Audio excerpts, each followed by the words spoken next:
Благословенний Бог і Отець Господа нашого Ісуса Христа, що благословив нас із неба всяким духовним благословенством у Христі, бо в ньому Він нас вибрав перед заснуванням світу, щоб ми були святі і бездоганні перед Ним у любові.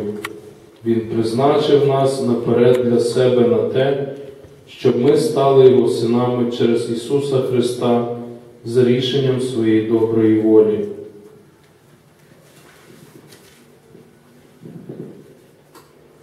У ньому ми стали також спадкоємцями, призначені наперед рішенням того, хто все чинить зарадою своєї волі, щоб ми були на хвалу Його величі, ми, що вже раніше були свою надію поклали на Христа.